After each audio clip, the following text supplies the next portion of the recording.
Hello everyone. आज की class शुरू करते हैं। आज मैं आपको बहुत ही इंपॉर्टेंट क्वेश्चन पढ़ाऊंगी जो कि आपके आने वाले एग्जाम के लिए बहुत ही इंपॉर्टेंट है, जैसे एलटी टेट या एलटी कमीशन के लिए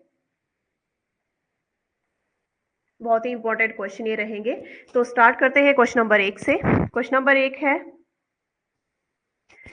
अपभ्रंश शब्द का शाब्दिक अर्थ क्या है। तो यहाँ पे क्वेश्चन है कि अपभ्रंश शब्द का शाब्दिक अर्थ क्या है। परिष्कृत भाषा, भ्रष्ट या बिगड़ी हुई भाषा, संस्कृत भाषा या प्राकृत भाषा। तो इसका सही आंसर आएगा ऑप्शन बी, भ्रष्ट या बिगड़ी हुई भाषा इसको कहते हैं। बिगड़ा हुआ रूप या भ्रष्ट या विकृत रूप इसको कहा जाता है। संस्कृत या किसी भी अन्य मानक भाषा के बिगड़े हुए रूप को यह दर्शाता है, या जैसे बोलचाल की भाषा हो गई। ठीक है, प्राकृत और आधुनिक भाषाओं के बीच की एक स्टेज ये कहलाती है।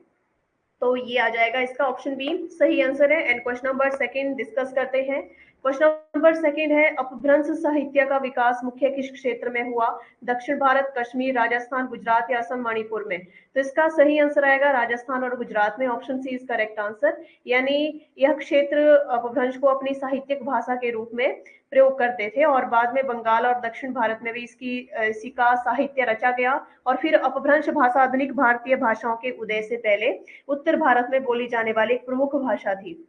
ठीक है, क्वेश्चन नंबर सेकंड का ऑप्शन सी सही आंसर रहेगा। एंड क्वेश्चन नंबर 3 है, अपभ्रंश साहित्य का प्रमुख केंद्र कौन सा धर्म था।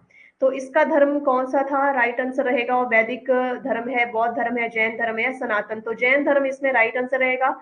ठीक है, जैन साहित्य में अपभ्रंश भाषा का बहुत ज्यादा यानी प्रचुर मात्रा में प्रयोग किया गया है। ठीक है, और कई जैन विद्वानों और कवियों ने अपभ्रंश में कई रचनाएं भी लिखी हैं। तो ये इसका राइट आंसर रहेगा ऑप्शन सी, जैन धर्म।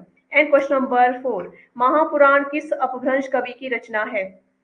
महापुराण किस अपभ्रंश कवि की रचना है। हेमचंद्राचार्य, पुष्पदंत या स्वयंभू देव या श्रीधर। तो इसका राइट आंसर रहेगा पुष्पदंत। ठीक है, तो महापुराण अपभ्रंश भाषा के कवि पुष्पदंत की रचना है और एक प्रसिद्ध जैन ग्रंथ है। क्या है, एक जैन ग्रंथ इसको कहा जाता है। ठीक है, और इसमें 63 शलाका पुरुषों के चरित्र का वर्णन किया गया है। कितने, 63 शलाका पुरुषों के चरित्र का वर्णन इसमें किया गया है। एंड क्वेश्चन नंबर 5 है, अपभ्रंश साहित्य की एक प्रमुख विशेषता क्या है। तो इसमें विशेषताएं बहुत सारी रहती हैं, धार्मिक और नैतिक कथाएं भी आप ले सकते हैं।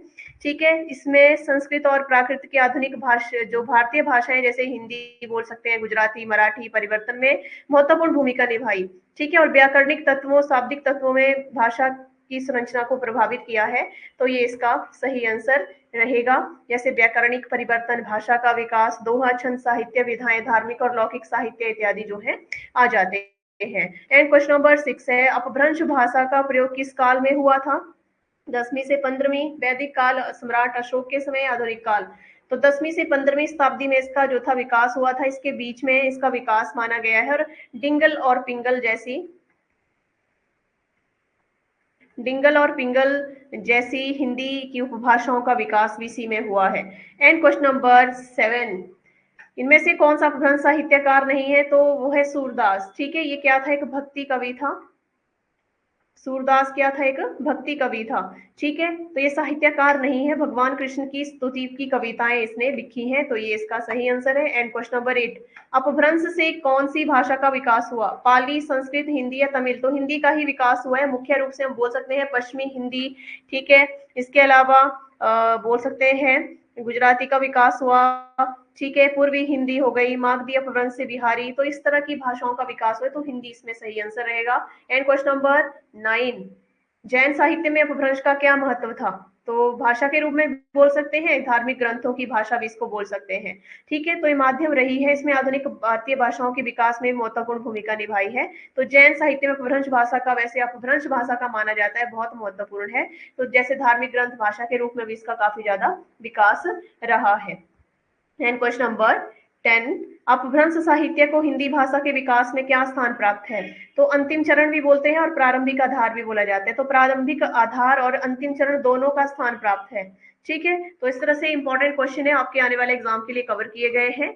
ठीक है, एलटी टेट के हमारे new live online coaching batch शुरू हो रहे हैं। अगर आप ज्वाइन करना चाहते हैं तो इसके लिए 8894592402 पे आप हमें संपर्क कर सकते हैं।